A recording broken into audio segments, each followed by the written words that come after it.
नमस्कार, सगरमाथा प्राइम समाचारमा स्वागत छ। म अपेक्षा ढुङ्गाना। नमस्कार, म पुष्पा श्री कार्की। सगरमाथा प्राइम समाचारको सुरुमा अहिलेसम्मका मुख्य समाचार।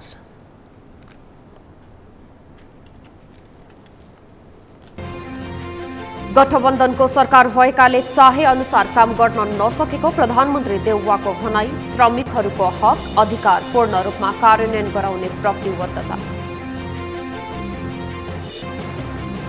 अपरिपक्व निर्णयका कारण सरकारको विश्वसनीयतामाथि नै प्रश्न। हचुवाको भरमा निर्णय, आफ्नो निर्णय सरकार आफैलाई भारी।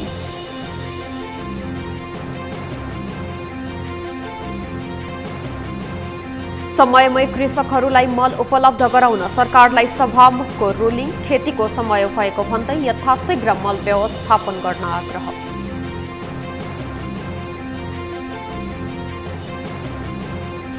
पेट्रोलियम पदार्थमा हुने पटक पटकको मूल्य वृद्धिले उपभोक्तालाई शास्ति। हुँदा खाने वर्गलाई दैनिक छाक टार्ने समस्या। सर्वसाधारणको समस्या समाधानमा उदासीन सरकार। र जनशक्तिको अभावमा सर्लाहीको सर्पदंश उपचार केन्द्रका भेन्टिलेटर थन्किए। आवश्यक जनशक्ति व्यवस्थापन गर्न सर्वसाधारणको माग।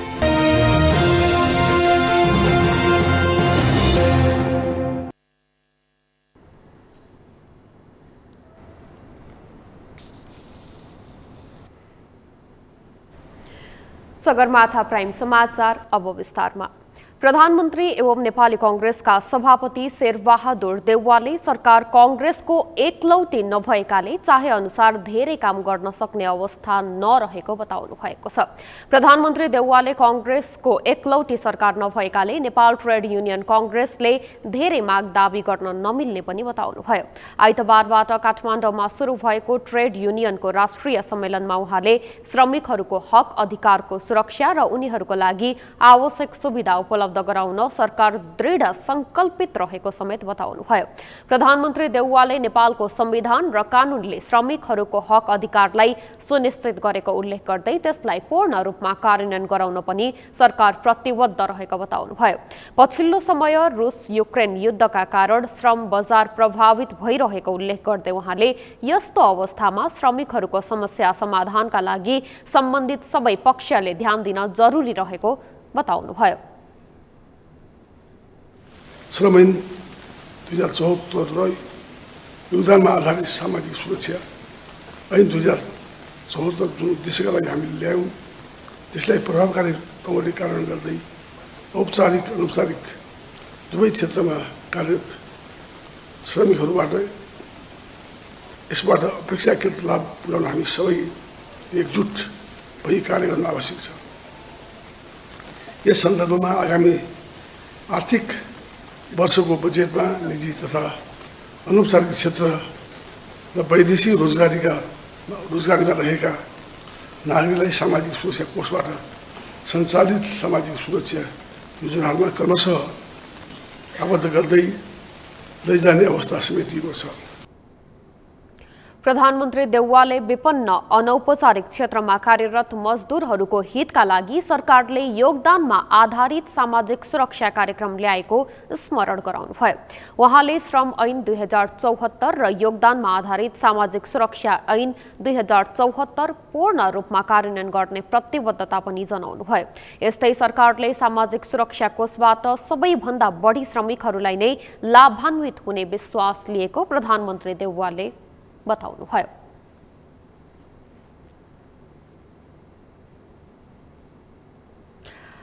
राज्य सञ्चालन जस्तो संवेदनशील विषयमा सरकारले गर्ने गैर जिम्मेवारी र अपरिपक्व निर्णयले सरकारको विश्वसनीयतामाथि नै प्रश्न उठ्न थालेको छ।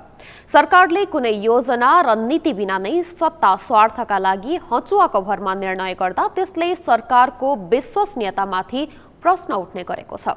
सरकारका हरेक निर्णयले जनताको दैनिकीमा प्रत्यक्ष असर गर्ने भए पनि सरकार यसतर्फ सचेत भएको पाइएको छैन।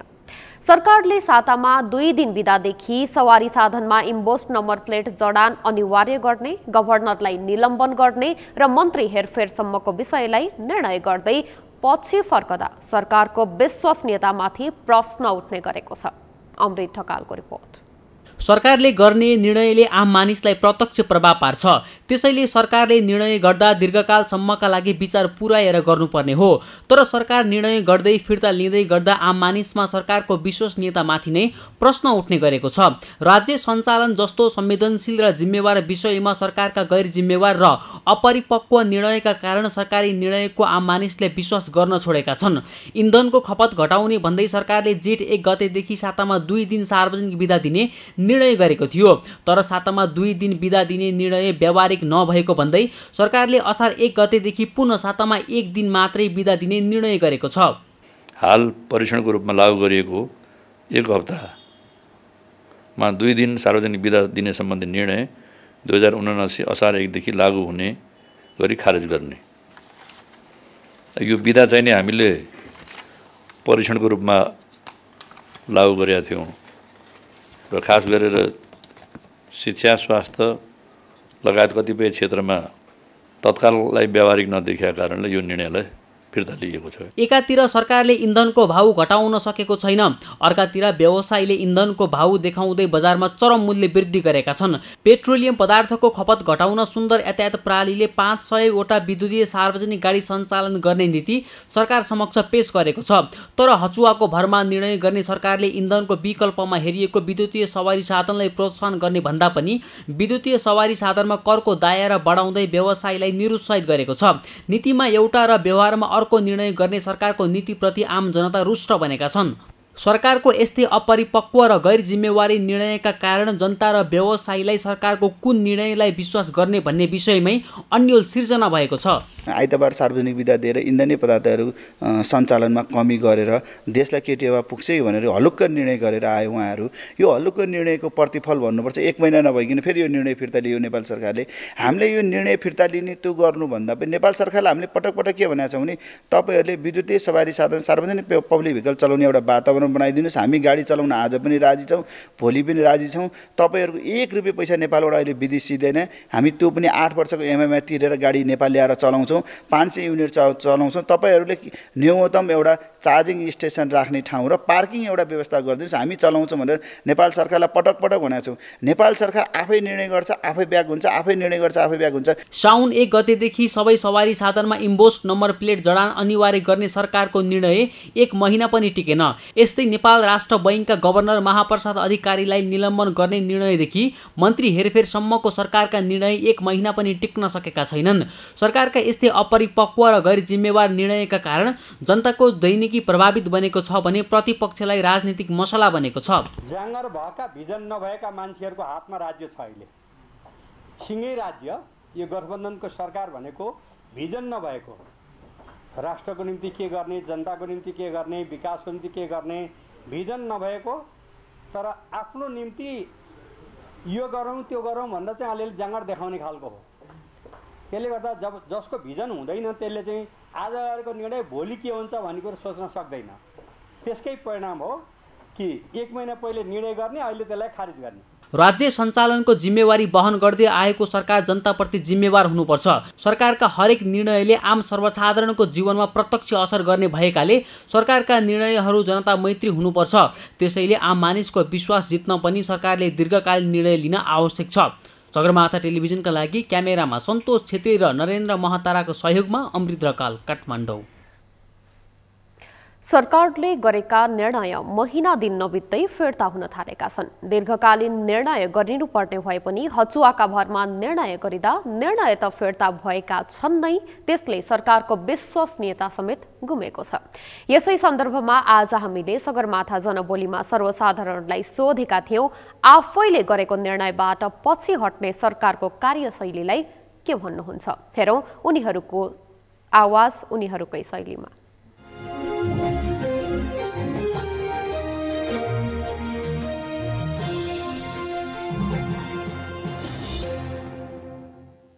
यो निर्णय स्वतः यो गलत निर्णय आफ्नो खुसीले आफ्नो चाहिँ मन खुसीले चाहिँ गरेको जनताको चाहिँ विचारअनुसार जनतालाई बुझेर सोधेर चाहिँ गर्नुपर्ने चाहिँ निर्णयहरू आफ्नो मन खुसीले चाहिँ यो गरिरहेको छ चाहिँ सरकारले, हैन। र यो चाहिँ के छ भने अब देशको परिस्थिति कस्तो छ र चाहिँ यो हामीले चाहिँ कसरी चाहिँ जानुपर्छ के गर्नुपर्छ भन्ने कुरा सरकारमा चाहिँ छैन कि अब चाहिँ कसलाई चाहिँ के अब मन्त्री बनाउने कसलाई के गर्ने उयो पैसाको खेल जस्तो चाहिँ यो बुझिरहेको छ। म यो सरकारलाई एकदम गैर जिम्मेदार सरकार भन्छु होइन। अब यो सरकारले के गर्छ के गर्दैन, कहिले के गर्छ कहिले फिर्ता लिन्छ कहिले के गर्छ। अब यो पोलिटिकल अनस्टेबिलिटी पनि भएको होला नेपालमा होइन। कसैले अलिक राम्रोसँगले राम्रो सरकार पनि आएको छैन, जनताले पनि सबैलाई कसैलाई पनि पत्याउन सकेको छैन पुरै रूपमा। त्यही भएर पनि जस्तो लाग्छ मलाई वर्तमान सरकारले चाहिँ यो आफ्ना निर्णयहरू चाहिँ 1 महिना पनि टिकाउन नसक्नुको भनेको यो आफूमै गैर जिम्मेवारी होइन। होइन जनताको लागि पनि जनताको नजरमा चाहिँ एकदमै यो छारो हाल्ने काम हो अहिलेको सरकारले होइन। त्यस्तै गर्दा यो धेरै सरकारका कमी कमजोरीहरू पनि रहेका छन् होइन। आफ्नै मन्त्रीहरू पनि अब जसलाई चाहिँ कारवाही गर्नुपर्छ भने त्यसलाई पनि अहिले फेरबदल गर्न सकेको छैन। यो सरकारको अपरिपक्वता देखिन्छ यसमा चाहिँ। अब यो सोचेर सम्झेर निर्णय लिनुपर्ने हो। के सोचेर सम्झेर निर्णय लिए त्यो बेलामा निर्णय लिने फिर्ता लिने निर्णय लिने फिर्ता लिने भइरहेको छ। अब यो चाहिँ अघि कुरा गरे जस्तो इन्भोइस नम्बर प्लेटको पनि त्यही गर्यो। योभन्दा अगाडिको सार्वजनिक विधाको पनि 2 दिनको निर्णय फिर्ता लियो। यो अगाडि नै अलिकति अध्ययन गरेर गरिदिएको भए राम्रो हुन्थ्यो। यो अध्ययन नगरिकन जबरजस्ती थोपरिन खोज्दाखेरि यो भएको जस्तो मलाई फिल भइरहेको छ।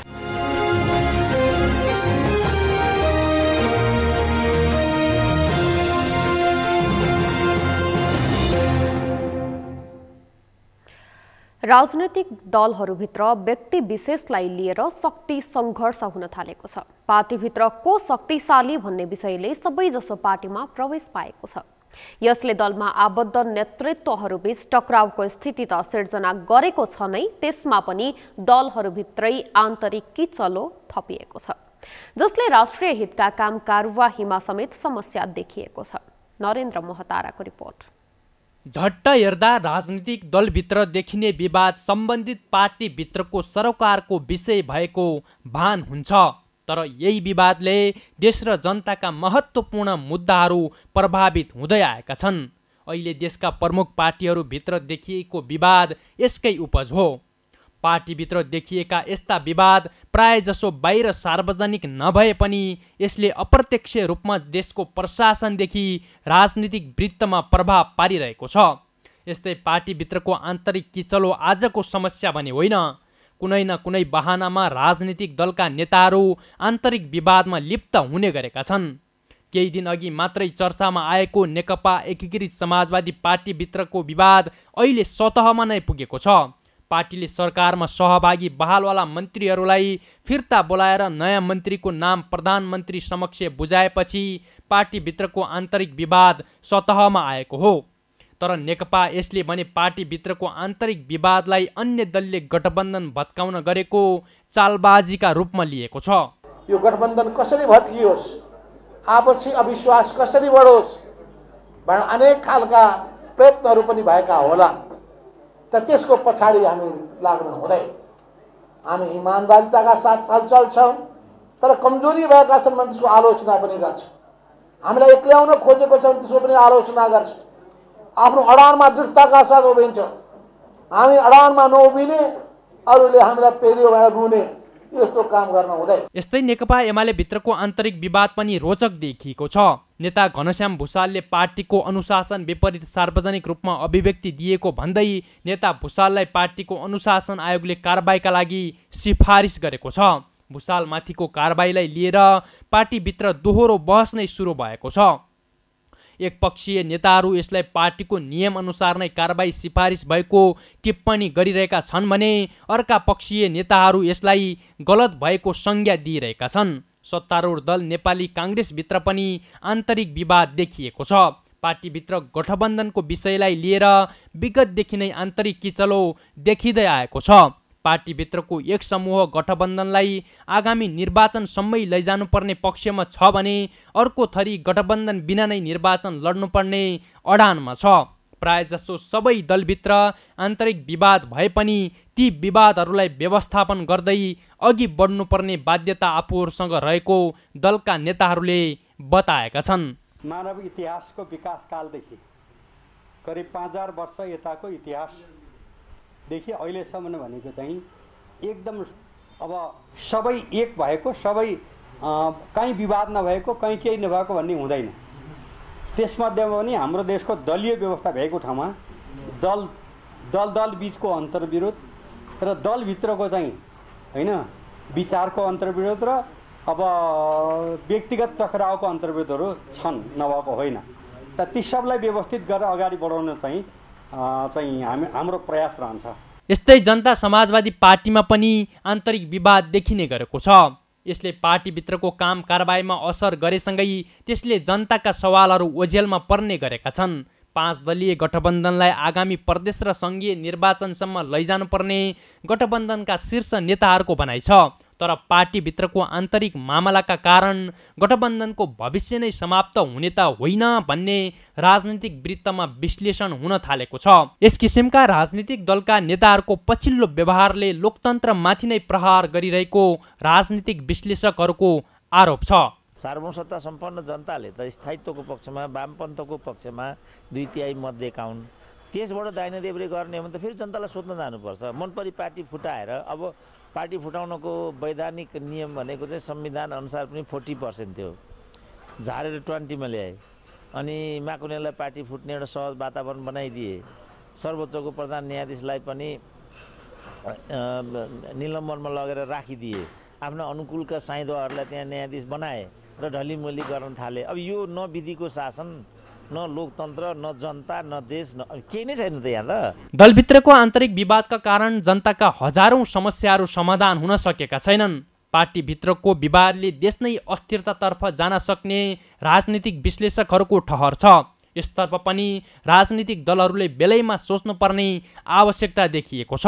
सगरमाथा टेलिभिजनका लागि क्यामेरामा सम्पूर्ण लम्सालका साथमा नरेन्द्र महतारा, काठमाडौँ।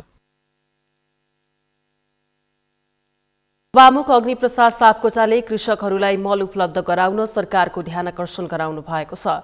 प्रतिनिधि सभाको आजको बैठकमा सभामुख सापकोटाले खेतीको समयमा मल उपलब्ध नभएको प्रति आफ्नो ध्यानकर्षण भएको बताउनु भएको हो। उहाँले कृषकहरूलाई यथाशीघ्र मल उपलब्ध हुने गरी व्यवस्थापन गर्न सम्बन्धित मन्त्री तथा सरकारलाई रुलिङ गर्नुभयो। माननीय सदस्यहरू, खेतीको समयमा पनि मल उपलब्ध नभइरहेको सन्दर्भमा मान्य सदस्यहरूले उठाउनु भएको कुरामा मेरो ध्यानाकर्षण भएको छ। यथाशीघ्र कृषकहरूलाई मल उपलब्ध हुन सक्ने गरी व्यवस्थापन गराउन म सम्बन्धित मन्त्री एवं नेपाल सरकारको ध्यानाकर्षण गराउँदछु।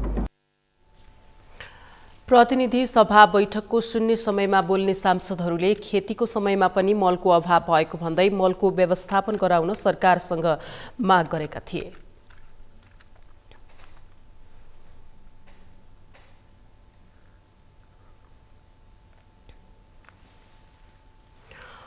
अर्थमन्त्री जनार्दन शर्माले पूर्वाधार क्षेत्रमा लगानी भित्र्याएर तरलता अभावलाई कम गर्दै लगिने बताउनु भएको छ। अर्थमन्त्री शर्माले पूर्वाधार क्षेत्रमा लगानी भित्र्याएर भएको पुँजी परिचालन गरेर तरलतालाई कम गर्दै लगिने बताउनु भएको हो। उहाँले केही नीतिगत कुराले पनि तरलतामा असर गरेको भन्दै नीतिगत रूपमा पनि आवश्यक सुधार गरिने बताउनुभयो।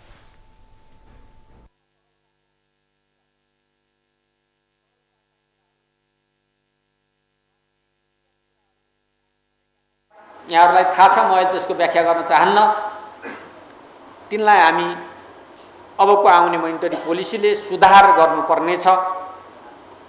राष्ट्र बैङ्कको प्रतिनिधि पनि यहाँ हुनुहुन्छ, व्यवसायहरूले भनेको कुरा पनि उहाँले सुन्नुभएको छ र मोनिटरी पोलिसी मार्फत सुधार गर्न सम्भव भएकाहरू सुधार गरिनेछ। र त्यति मात्रै नभएर अब हामी लगानी भित्र्याउने, विभिन्न क्षेत्रको लगानी हामी भित्र्याउनेछौँ।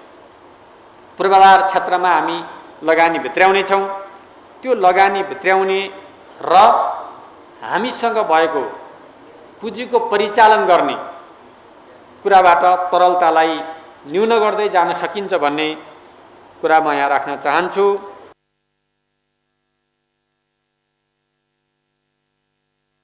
अर्थमन्त्री शर्माले आगामी आर्थिक वर्षको बजेटले नेपालको प्राकृतिक स्रोतको परिचालन गरेर विदेशी मुद्रा भित्र्याउने लक्ष्य राखेको बताउनुभयो। उहाँले उत्पादन वृद्धि गरेर निर्यात गरी विदेशी मुद्रा आर्जन गरिने उल्लेख गर्नुभयो।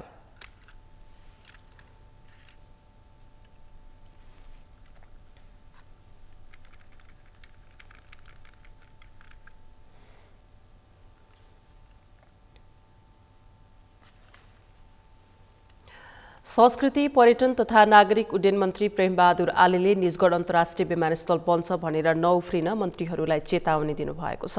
आज त्रिभुवन अन्तर्राष्ट्रिय विमानस्थल गौचरणको प्रस्तावित आन्तरिक टर्मिनल भवनको शिलान्यास गर्दै मन्त्री आलेले सरकारले आगामी आर्थिक वर्षका लागि छुट्याइएको बजेटप्रति आपत्ति जनाउँदै विमानस्थल बन्छ भनेर अव्यावहारिक कुरा नगर्न मन्त्रीहरूलाई चेतावनी दिनुभएको हो। बजेट दिने बेला 26 करोड रुपियाँ दिने 1 खरब 20 अरबको त्यहाँ टेन्टिभली इस्टिमेट छ। 26 करोडले एयरपोर्ट बन्छ, 1 खरब 20 अरब त्यसको चाहिँ लागत इस्टिमेट छ। तर हामीले बजेट पाएका छौँ जम्मा 26 करोड। त्यसमा एयरपोर्ट बन्छ भन्नेलाई म भन्न चाहन्छु, यस्ता कुरा नगरौँ। अब मधेसी जनता जहिले पनि रैती हुनुपर्ने अवस्था देखेको छु मैले।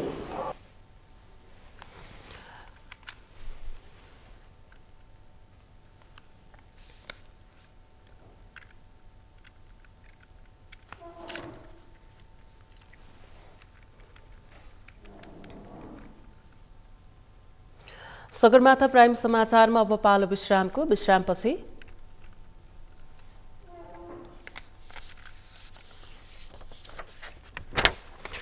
पेट्रोलियम पदार्थमा हुने पटक पटकको मूल्य वृद्धिले उपभोक्तालाई शास्ति, हुँदा खाने वर्गलाई दैनिक छाक टार्ने समस्या, सर्वसाधारणको समस्या समाधानमा उदासीन सरकार।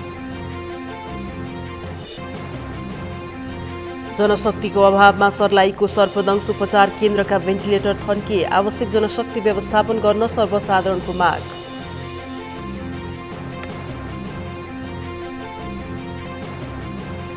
र समावेशीकरण बजेट ल्याउनु पर्नेमा कर्णाली प्रदेशका सांसदहरूको जोड, वातावरण संरक्षणका लागि प्रभावकारी कार्ययोजना बनाउनु पर्ने भनाइ।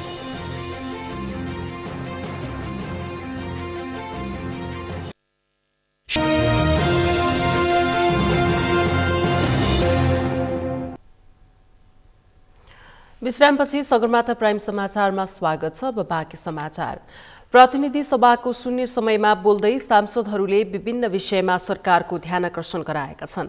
सांसदहरूले प्राकृतिक प्रकोप विरुद्ध पूर्व तयारी, पाठ्यपुस्तक, रासायनिक मल लगायतका विषयमा सरकारको ध्यानकर्षण गराएका हुन्। एक रिपोर्ट। प्रतिनिधि सभा सदस्य विद्या भट्टराईले प्रकोप निवारणका लागि आवश्यक संयन्त्र र संरचना निर्माणका लागि सरकारको ध्यानकर्षण गराइन्।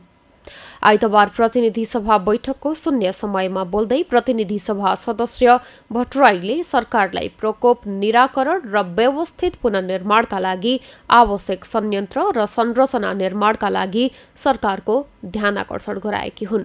विकासका कामले गति लिँदा पहिरो तथा गेग्रानजन्य प्रकोपलाई प्राथमिकतामा राख्न आवश्यक देखिन्छ। संहिताको कार्यान्वयनको अवस्थामा 2075मा जल उत्पन्न प्रकोप व्यवस्थापन विभागको विघटनपछि संस्थागत शून्यता देखिएको छ। प्रकोप निराकरण र व्यवस्थित पुनर्निर्माणका लागि आवश्यक संयन्त्र र संरचना निर्माणका लागि सरकारको ध्यानकर्षण गर्दछु। प्रतिनिधि सभा सदस्य बीना कुमारी श्रेष्ठले बाल श्रम उन्मूलन गर्न सम्बन्धित निकायले ध्यान दिनुपर्ने बताइन्। उनले उद्योगहरूलाई बालबालिकालाई श्रममा नलगाई अन्तर्राष्ट्रिय प्रतिबद्धता र राष्ट्रिय कानुन कार्यान्वयनमा सहयोग पुर्याउन अनुरोध गरिन्। हाम्रो देशमा रेस्टुरेन्ट, यातायात, त्यस्तै निर्माण, घरेलु श्रमिक लगायत अनौपचारिक क्षेत्रमा बाल श्रमहरू लगाइँदैछ। यसलाई अनिवार्य रूपमा बाल श्रम उन्मूलनलाई सम्बन्धित निकायले कार्यान्वयन गर्नु पर्यो। बालबालिकालाई काममा नलगाई अथवा श्रममा नलगाई अन्तर्राष्ट्रिय प्रतिबद्धता र राष्ट्रिय कानुनको कार्यान्वयनमा सहयोग पुर्याउनको लागि हार्दिक अनुरोध गर्दछु। प्रतिनिधि सभा सदस्य लक्ष्मी परियारले विद्यार्थीहरूलाई तत्काल पाठ्यपुस्तक दिलाउन शिक्षा मन्त्रीलाई आग्रह गरिन्। हामी बालबालिकाको भविष्य कस्तो बनाउँदैछौँ? हामी बालबालिकाको भविष्यको बारेमा कति चिन्तित छौँ? शिक्षा मन्त्रीज्यूसँग मेरो अनुरोध छ कि शीघ्र अति शीघ्र बालबालिकाले किताब प्राप्त गर्न सकुन्। सभामुख महोदय, प्रतिनिधि सभा सदस्य बीना देवी बुढाथोकीले रासायनिक मलको अभावले किसानहरू चिन्तित हुनु परेको बताइन्। आज किसानले मानो रोपेर मुरी फलाउने सिजनमा रासायनिक मलको अभावले किसानहरू चिन्तित छन्। नेपाली किसानहरूले यो समस्या कहिलेसम्म भोग्नुपर्ने हो? सभामुख महोदय, प्रतिनिधि सभा सदस्य लालप्रसाद सावा लिम्बुले नागरिकता विधेयकलाई तत्काल संसदबाट पारित गरी जन्मसिद्ध नागरिकका छोराछोरीलाई नागरिकता पाउने व्यवस्था गर्न माग गरे। जन्मसिद्ध नागरिकता प्राप्त नागरिकका छोराछोरीले हाल उमेर पुगेर पनि नागरिकताबाट वञ्चित छन्। हाल संसदीय समितिले बहुमतबाट पारित गरी यस संसदमा पेश गरेको नागरिकता विधेयकलाई तत्काल पारित गरियोस् र जन्मसिद्धका छोराछोरीले नागरिकता पाउने व्यवस्था तुरन्त गरियोस् भनी यस संसदमा जोरदार माग गर्दछ। प्रतिनिधि सभा सदस्य शक्ति बहादुर बस्नेतले सडक दुर्घटनाहरूलाई न्यूनीकरण गर्न सडकको मापदण्डलाई प्रभावकारी कार्यान्वयन गर्नुपर्ने बताए। वर्षेनी हुने यस प्रकारका दुर्घटनाहरूलाई न्यून गर्न सङ्घ प्रदेश र स्थानीय तहबाट निर्माण गरिने सडकको मापदण्डको प्रभावकारी कार्यान्वयन र हरेक वडाको केन्द्रसम्ममा सबै मौसममा यातायात सुचारू हुन सक्ने गरी सडकहरूको स्तर उन्नतिको लागि मलाई प्राथमिकतामा राख्न विशेष आग्रह गर्दछु। प्रतिनिधि सभा सदस्य शेरबहादुर तामाङले सरकारले सिन्धुपाल्चोक जिल्लालाई संकटग्रस्त जिल्ला घोषणा गरेर 6 अर्बभन्दा बढी रकम विश्व बैंकबाट प्राप्त गरेको भए पनि सिन्धुपाल्चोकमा खर्च नगरेको बताए। नेपाल सरकारले चाहिँ सिन्धुपाल्चोकलाई संकटग्रस्त जिल्ला घोषणा गर्यो। ती सबै संकटग्रस्त जिल्ला घोषणा गर्दा विश्व बैंकबाट करिब 6.5 अरब भन्दा बढी पैसा प्राप्त गरेको देखिन्छ। तर त्यो क्षेत्रमा अहिलेसम्म कुनै काम गरिएको छैन। त्यसो भएको कारणले सम्माननीय सभामुख महोदयको आफ्नै जिल्ला भएकोले सरकारलाई रुलिङ होस् कि अहिले पनि कनेक्टिभिटी तीनटा पालिका कनेक्टिभिटी नै छुटिसकेको छ। त्यसो भएको हुनाले यो चाहिँ रकम अन्तै खर्च गर्यो कि अन्तै तलब भत्तामा खर्च गर्यो कि त्यो जिल्लाको नाममा आएको पैसा त्यही खर्च गरियोस्। प्रतिनिधि सभा सदस्य डाक्टर सूर्य प्रसाद पाठकले दलितहरूको शैक्षिक प्रमाणपत्र र नागरिकताको थरमा एकरूपता ल्याइदिन सरकारसँग आग्रह गरे। दलित समुदायका नागरिकहरूले चाहेमा गैर दलितसँग मिल्ने थर परिवर्तन गरी नागरिकता संशोधन गर्न चाहेमा मन्त्रालयले तोके अनुसार थर परिवर्तन गर्न सक्ने व्यवस्था गरेको र पछि 2063 सालमा सुव्यवस्था कडाइका साथ कार्यान्वयन गर्न सबै जिल्ला प्रशासन कार्यालय परिपत्र पनि गरेको छ। यो समस्या समाधान गरिदिनका लागि शैक्षिक प्रमाणपत्र र नागरिकताको थरमा एकरूपता ल्याइदिनका लागि सरकारसँग विशेष रूपमा आग्रह गर्न चाहन्छु। उनले नागरिकताका विषयमा समेत सरकारको ध्यानआकर्षण गराए। प्रमुख प्रतिपक्षी दल नेकपा एमालेका सांसद खगराज अधिकारीले 24 लाख कोभिड विरुद्धको खोप हराएको उल्लेख गर्दै त्यसको जवाब दिन सरकारसँग माग गर्नुभएको छ। पूर्व स्वास्थ्य मन्त्री समेत रहनुभएका सांसद अधिकारीले 24 लाख कोभिड विरुद्धको खोप सरकारले कमिसन लिएको कारण हराएको आशंका गर्दै त्यसबारे संसदमा यथार्थ जानकारी गराउन सरकारसँग माग गर्नुभएको हो। आफू स्वास्थ्य मन्त्री भएकै बेला HIV एड्सदेखि क्यान्सरसम्मका 139वटा औषधि निशुल्क उपलब्ध गराउने व्यवस्था गरेको उल्लेख गर्दै सांसद अधिकारीले त्यसबारे अरू थप भ्रम नछर्न सरकारलाई चेतावनी दिनुभयो। बताएको छ र ती 24 लाख कम्पनीबाटै कमिसनबाटै हराएको सामान्य सभा महोदय त्यसको जवाफ चाहिँदैन। निशुल्क औषधिको कुरा चल्यो। मै स्वास्थ्य मन्त्री हुँदा नै सामान्य सभा महोदय 72वटा त नयाँ औषधि निशुल्क बनाएको हो। 139वटा औषधि त त्यति बेलै निशुल्क गरिएको थियो HIV एड्सदेखि क्यान्सरसम्मका। अनि यहाँ अहिले अर्को के न चमत्कार गरे भने के भ्रमको खेती गरिँदैछ त्यसको जवाफ चाहिएन सामान्य सभा महोदय।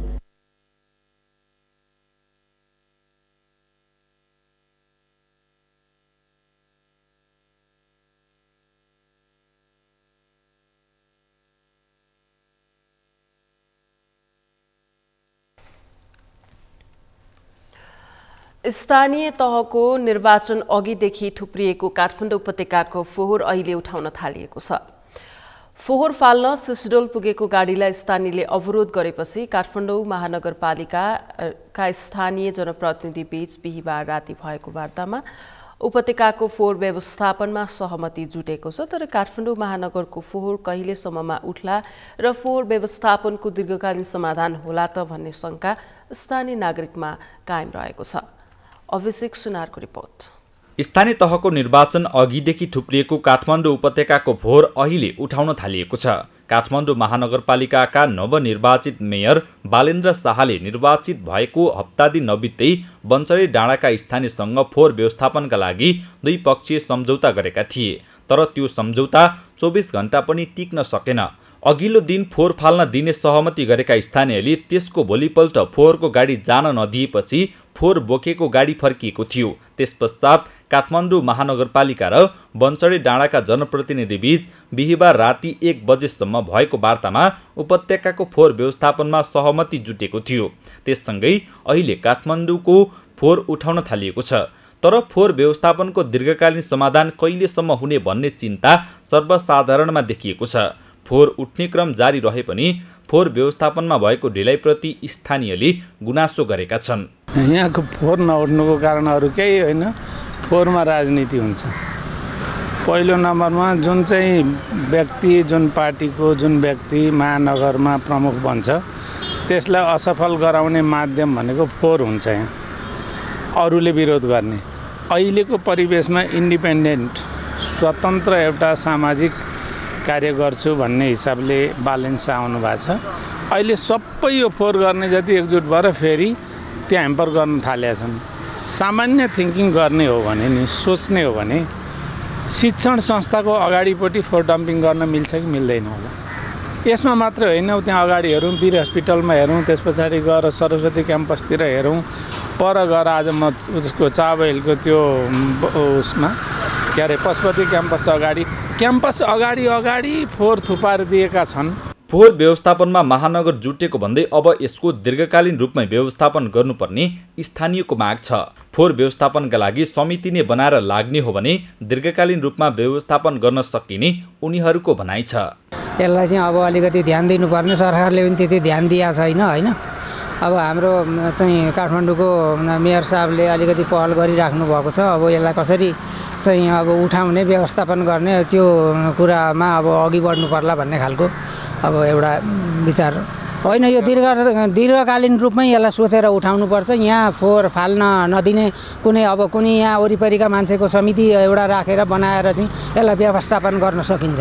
यता काठमाडौँ महानगरले पनि उपत्यकाको फोहोर स्थायी रूपमै व्यवस्थापन गरिनेमा कुनै शङ्का गर्नु नपर्ने बताएको छ। महानगरबाट उठ्ने फोहोरलाई कुहिने र नकुहिने गरी छुट्टै छुट्टै रूपमा सङ्कलन गरी कुहिने फोहोरलाई मलमा परिणत गर्ने योजना अगाडि बढाएको महानगरले जनाएको छ। यस्तै फोहोर व्यवस्थापन गरिने स्थानलाई 1 महिनाभित्रमा दुर्गन्धरहित बनाइने गरी फोहोर व्यवस्थापन गरिने पनि महानगरले बताएको छ।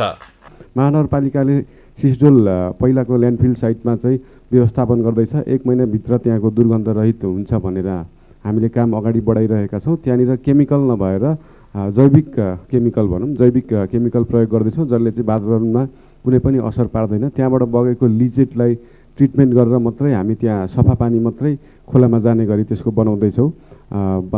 3 पिप्लेदेखि बन्चडे डाँडाको बाटोको निर्माण कार्य असारको पहिलो हप्तादेखि सुरु हुँदैछ। त्यो टेन्डर प्रोसेसमा अगाडि बढिसकेर फाइनलाइज हुने प्रक्रियामा गइसक्यो। बन्चडे डाँडामा हामीले अपरेसन म्यानुअल अनुसार त्यसलाई चाहिँ त्यसको क्यापिङदेखि लिएर सबै त्यसको साइक्लिङदेखि लिएर त्यसको अपरेसन म्यानुअल अनुसार नै महानगरपालिकाले म्यानेज गरेर काम गर्नेछ। 3 दिनभित्र सबै ब्रुमरमा चालकहरू आउनेछन्। र अर्को दीर्घकालीन फोहोर व्यवस्थापनको लागि हजुरले भन्नुभएको ठिकै हो, इन्सिनेटरको 1000 डिग्री सेल्सियस मेन्टेन गर्न गाह्रो पनि हुन्छ, तर त्यो सकियो भने चाहिँ धुवा रहित नै हुन्छ। त्यो बाहेकको अर्ग्यानिक फोहोरलाई मल बनाउने र अरू प्लास्टिक जन्यलाई अरू चिजमा रिसाइकल गरिने, फलाम जन्यलाई अरू चिजमा रिसाइकल गरिने, यो कुरालाई चाहिँ अगाडि बढाइनेछ। र भर्सक 32वटै वार्डमा पनि यसको सङ्कलनदेखि लिएर मल निकाल्नेदेखि लिएर प्लस अहिले बन्चडे डाँडामा भइरहेको 2टा सेलमा, एउटा सेलमा चाहिँ इनअर्ग्यानिक, अर्को सेलमा चाहिँ अर्ग्यानिक गरेर त्यहाँ पनि मल उत्पादन गर्न सकिने गरेर यसलाई चाहिँ सहकार्य गरेर अगाडि बढाइनेछ। धन्यवाद। अरू सल्लाह सुझाव भयो भन्नु होला। ल्यान्डफिल साइट प्रभावित क्षेत्रका जनप्रतिनिधि, स्थानीय र काठमाडौँ महानगरपालिका बीच भएको 18 बुँदे सहमति अनुसार फोहोर ढुवानी रातिको समयमा मात्र हुने भएको छ। आन्दोलनरत क्षेत्रका जनप्रतिनिधि र महानगरसँगै शहरी विकास मन्त्रालय बीच सहमति जुटेको हो। सगरमाथा टेलिभिजनका लागि क्यामेरामा कमल श्रेष्ठको साथमा अभिषेक सुनारको रिपोर्ट। हप्तैपिच्छे पेट्रोलियम पदार्थमा हुने गरेको मूल्य वृद्धिले जनता आजित बनेका छन्। नेपाल ओइल निगमले विभिन्न बहानामा पटक पटक मूल्य वृद्धि गर्दा जनता मारमा परेका हुन्। बिहिबार मात्र निगमले पेट्रोलियम पदार्थको मूल्य बढाएको छ। निगमले पेट्रोलियम पदार्थमा भारी घाटा, अन्तर्राष्ट्रिय बजारमा उच्च दर र निगमले इन्डियन ओयल कर्पोरेसनलाई भुक्तानी गर्न नसकेको रकमको बढ्दो चापलाई कारण देखाउँदै बिहीबार मध्यरातदेखि लागू हुने गरी पेट्रोलियम पदार्थको मूल्यमा पुनः वृद्धि गरेको हो। यसरी पटक पटक हेरफेर हुने पेट्रोलियम पदार्थको मूल्य कसरी निर्धारण हुन्छ त? प्रिन्स मिश्रको रिपोर्ट। नेपाल आयल निगम लिमिटेडले बिहीबार मध्यरातदेखि लागू हुने गरी पेट्रोलियम पदार्थमा मूल्य वृद्धि गरेको छ। पेट्रोलियम पदार्थमा मूल्य वृद्धि भएसँगै पेट्रोलको बिक्री दर 8 रुपैयाँले वृद्धि भएर प्रति लिटर 178 रुपैयाँ पुगेको छ भने डिजेल र मट्टीतेलको मूल्यमा 12 रुपैयाँको वृद्धिले प्रति लिटर 165 रुपैयाँ कायम गरिएको छ। बिहीबार मध्यरातिदेखि गरिएको मूल्य समायोजन जेठ महिनाभित्र भएको तेस्रो पटकको मूल्य समायोजन हो। निगमले पटक पटक पेट्रोलियम पदार्थमा मूल्य वृद्धि गरेको भन्दै चर्को आलोचना भएपछि पछिल्लो पटक निगमले प्रति लिटर 10 रुपैयाँको दरले मूल्य घटाएको थियो। तर 6 दिन पनि बित्न नपाई निगमले भारी घाटा, अन्तर्राष्ट्रिय बजारमा उच्च दर र निगमले इन्डियन आयल कर्पोरेसनलाई भुक्तानी गर्न नसकेको रकमको बढ्दो चापलाई कारण देखाउँदै बिहीबार मध्यरातिदेखि लागू हुने गरी पेट्रोलियम पदार्थमा पुनः मूल्य वृद्धि गरेको हो। यसरी 7 दिन पनि नबित्दै हुने गरेको मूल्य वृद्धिले गर्दा सर्वसाधारण मर्कामा पर्ने मात्र होइन, आजित नै बनेका छन्। पेट्रोलियम पदार्थमा यसरी पटक पटक मूल्य वृद्धि हुँदा जनतामा समेत आखिर किन हुन्छ त बारम्बारको मूल्य वृद्धि, अनि कसरी निर्धारण हुन्छ पेट्रोलियम पदार्थको मूल्य भन्ने प्रश्न खडा भएको छ। यसबारे बुझ्न हामी आयल निगमको केन्द्रीय कार्यालय पुग्यौं। आफूहरूले इन्डियन आयल कर्पोरेसनबाट खरिद गरेको मूल्य, भन्सार बिन्दुको खर्च, ढुवानी भाडा र विक्रेताको कमिसन लगायतका विविध खर्चको सङ्कलित रकमका आधारमा मूल्य तय गर्ने गरेको निगमको भनाइ यस्तो छ। हाम्रो ठिक 1 वर्ष अगाडिको डाटा हेर्ने हो भने त्यति बेलाको मूल्य र अहिलेको चाहिँ मूल्य जुन हामी इन्डियन आयल कर्पोरेसनमा तेल किन्दछौँ डबल भन्दा पनि माथि गइसकेको छ भने अमेरिकी डलरसँग विनिमय दर पनि अहिले चाहिँ तपाईँको 124-25 रुपियाँ चाहिँ पुगिसकेको छ 1 डलरको नेपाली विनिमय दर। यस्तो अवस्थामा चाहिँ हामीले चाहिँ इन्डियन आयल कर्पोरेसनसँग खरिद गर्ने पेट्रोलियम पदार्थको लागत उच्च दरले बढ्यो। लागत बढ्न गएको हुनाले नै हामीले चाहिँ नेपालमा पेट्रोलियम पदार्थको मूल्य चाहिँ निरन्तर रूपमा बढाउनु परेको अवस्था चाहिँ आएको हो। पेट्रोलियम पदार्थमा निर्धारण गर्ने मूल्यलाई अझ प्रष्ट हुने गरी केलाउने हो भने तपाईँलाई अचम्म लाग्न सक्छ। आजको मितिमा पेट्रोलकै मूल्यलाई उदाहरण लिने हो भने निगमले इन्डियन आयल कर्पोरेसनसँग जम्मा 125.39 रुपैयाँमा खरिद गर्ने गरेको पेट्रोलमा 25.23 रुपैयाँ भन्सार बुझाउने गरेको छ। त्यस्तै सडक मर्मतमा 4 रुपैयाँ, पूर्वाधार करमा 10 रुपैयाँ, प्रदूषण कर 1.50 रुपैयाँ, 13% भ्याटमा 20.48 रुपैयाँ र मूल्य स्थिरीकरण कोष शुल्कमा 1.78 रुपैयाँ गरेर नेपालको जम्मा सरकारी राजस्वमा कुल 62.98 रुपैयाँ बुझाउने गरेको छ। अर्थात् आम उपभोक्ताले पेट्रोलियम पदार्थ खरिद गर्दा प्रति लिटर पदार्थको खर्च मात्र तिर्दैनन्, सडक मर्मतदेखि देशको पूर्वाधार विकाससम्मका लागि दैनिक रूपमै ठूलो मूल्य चुकाउँछन्। त्यस्तै ढुवानी भाडामा 6.09 रुपैयाँ, निगमको प्रशासनिक खर्चमा 0.60 रुपैयाँ, बिमा खर्चमा 0.08 रुपैयाँ, निगमको प्राविधिक नोक्सानीका लागि 1.45 रुपैयाँ र पेट्रोलियम विक्रेताको कमिसनमा 6.11 रुपैयाँ गरेर विविध खर्चमा 14.33 रुपैयाँ निगमले मूल्य समायोजन गर्दा राख्ने गरेको छ। अर्थात् कुनै उपभोक्ताले 1 लिटर पेट्रोल किन्यो भने उसले ढुवानी भाडा र विक्रेतालाई कमिसन दिन मात्रै पनि 12.2 रुपैयाँ बुझाउने गरेको हुन्छ। यसरी समग्रमा कुल रकमलाई जोडेर हेर्दा 1 लिटर पेट्रोलको खरिद मूल्य 202.70 रुपैयाँ पुग्ने गरेको आयल निगमले बताएको छ। प्रति लिटर 202.70 रुपैयाँमा खरिद गरेर उपभोक्ताको सहजीकरणका लागि आफूहरूले 24.70 रुपैयाँको घाटा बेहोरेर 178 रुपैयाँमा बेच्दा आयल निगम घाटामा गएको नेपाल आयल निगमको तर्क छ। सर्वसाधारणलाई सहुलियत दिँदै गर्दा आफूहरूले 15 दिनमा 3 अर्बभन्दा बढी घाटा बेहोर्नु पर्ने निगमले बताएको छ। हामीले चाहिँ इन्डियन आयल कर्पोरेसनसँग चाहिँ पेट्रोल किन्दाखेरि चाहिँ 125 रुपियाँ 39 पैसामा चाहिँ हामीले नेपाली पैसामा खरिद गर्छौँ।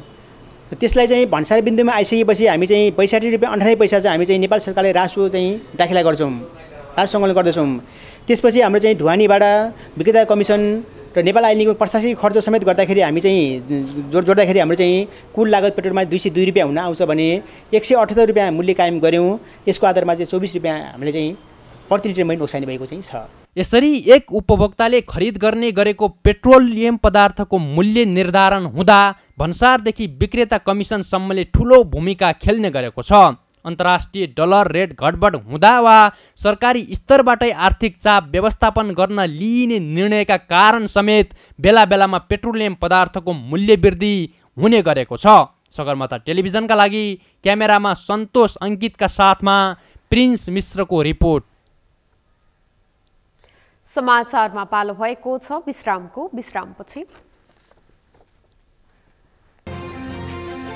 समावेशीकरण बजेट ल्याउनु पर्नेमा कर्णाली प्रदेशका सांसदहरूको जोड। वातावरण संरक्षणका लागि प्रभावकारी कार्ययोजना बनाउनु पर्नेमा जोड। र एएफसी एसियन कप छनौटको तेस्रो चरणको खेलमा नेपालको लगातार दोस्रो हार। आयोजक टोली कुवेतसँग नेपाल 4-1 गोल अन्तरले पराजित। अब पालो अर्थ समाचारको।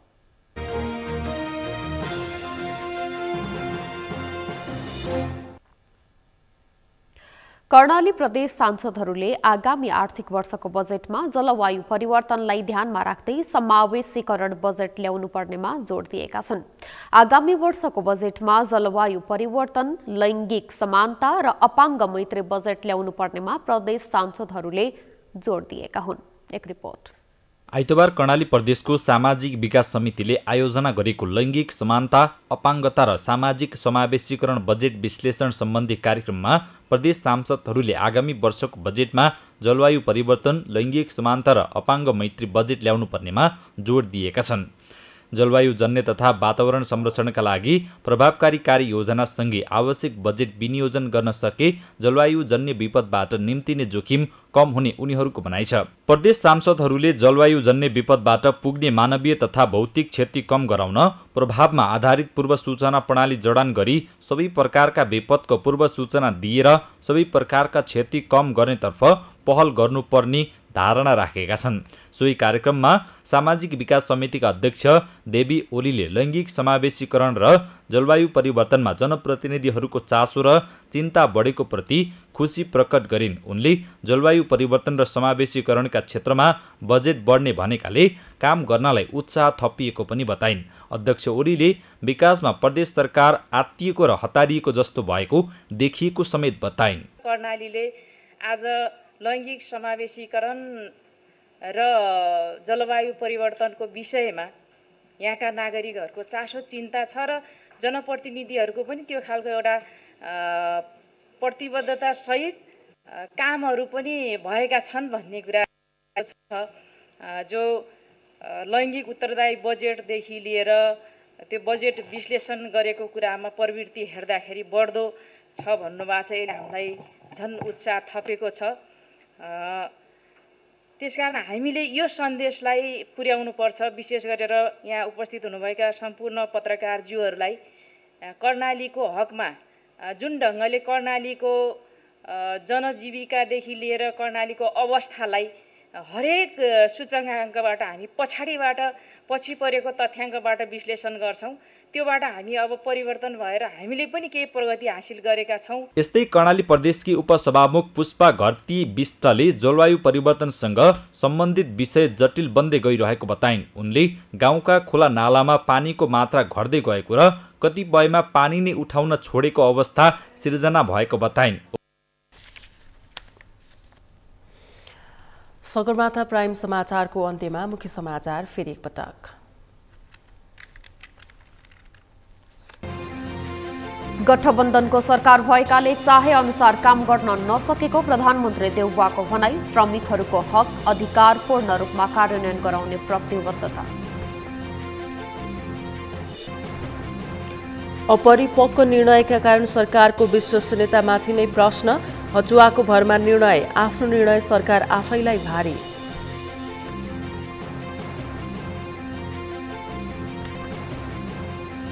समयमै कृषकहरूलाई मल उपलब्ध गराउन सरकारलाई सभामुखको रुलिङ, खेतीको समय भएको भन्दै यथाशीघ्र मल व्यवस्थापन गर्न आग्रह।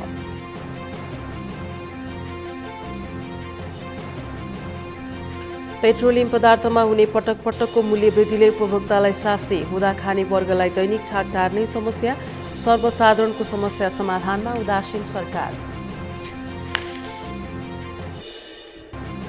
र जनशक्तिको अभावमा सर्लाहीको सर्पदंश उपचार केन्द्रका भेन्टिलेटर थन्किए, आवश्यक जनशक्ति व्यवस्थापन गर्न सर्वसाधारणको माग।